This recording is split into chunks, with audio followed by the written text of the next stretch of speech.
jamais le réveil ne sera effectif. Dans le réveil des peuples noirs passera absolument par l'organisation des concepts spirituels religieux des Noirs. Tant que nous n'avons pas encore réussi à conceptualiser notre connaissance spirituelle, on sera toujours les derniers de l'humanité. Car toute connaissance, écrivait un grand auteur Kemit, dénommé le chef panafricain Kemit, il disait ceci en substance: toute connaissance qui n'est pas capable d'apporter le bien-être à celui qui la détient est une connaissance inutile. Je disais, comme le dit l'un des grands auteurs Kemit, dénommé le chef panafricain, le coup de poing noir, toute connaissance qui n'est pas capable de produire le bien-être pour celui qui la détient est une connaissance inutile. Si nous avons des connaissances qui sont dans nos bois sacrés, si nous avons des connaissances spirituelles, des puissances, des forces et des énergies, il faut les faire sortir des bois sacrés pour les mettre à la lumière du bien-être des peuples noirs qui détiennent ces connaissances. Mais tant qu'elles resteront dans l'obscurité, dans le cachet, dans le noir,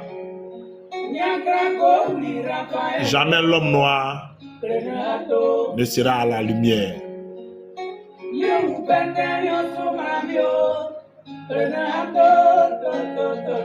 Le combat continue. Les ancêtres nous inspirent. Les ancêtres nous demandent de faire ce qu'il faut. Et ce qu'il faut n'est souvent pas ce qu'on veut. Et ce qu'on veut n'est souvent pas ce qu'il faut. Dans une guerre, dans une bataille, il faut des armes. Et les armes sont faites pour détruire.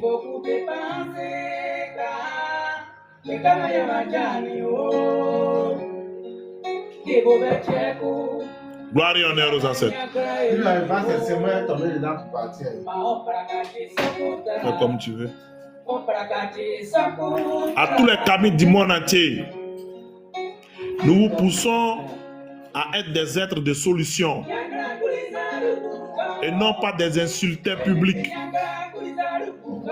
non pas des contradicteurs publics, non pas des gens qui cherchent la sorcellerie, qui cherchent à s'envoler la nuit, qui cherchent à être des chauves-souris. Soyez des êtres d'intelligence, soyez des êtres de transcendance, soyez des êtres d'éveil. Et l'éveil, c'est la capacité à produire, la capacité à mettre sur pied des choses adaptées à la réalité. Non pas de rester dans des vaines théories, des vains développements, des attaques fortuites, sans solution concrète. Quand on attaque l'ennemi et qu'il est en train de tomber, il faut penser à l'après-combat. Mais pendant que vous êtes dans le combat et que vous ne pensez pas à l'après-combat, vous risquez de ne pas savoir ce qu'il faut faire quand le combat sera terminé. Alors, le combat pour le sursaut et l'éveil de l'homme noir et l'émancipation de l'homme noir passe par des solutions concrètes et pratiques. Tant que les Noirs ne seront pas capables de proposer des solutions pratiques et concrètes, nous ne pourrons pas changer la situation de l'homme noir. Les Arabes se sont élevés avec des thèses et des théories qui les ressemblent.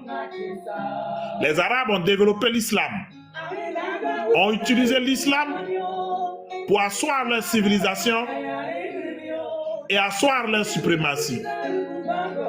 Les Européens ont développé le christianisme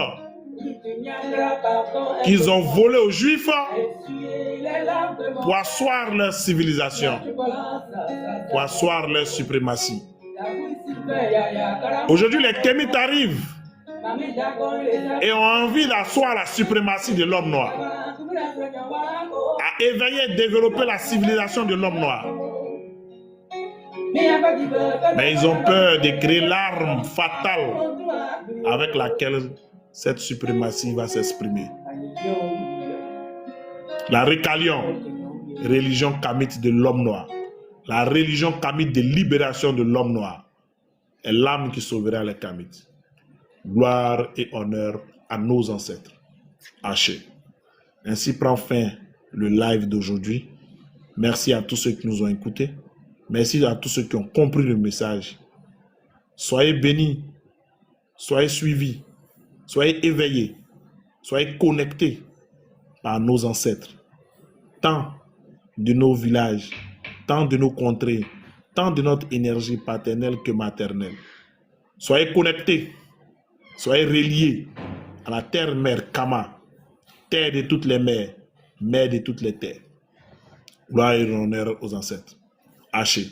C'était le chef panafricain Kamite, le coup de poing noir, le savon noir, le Igwe, le fils des 72 ancêtres, le Dozo de Dasso.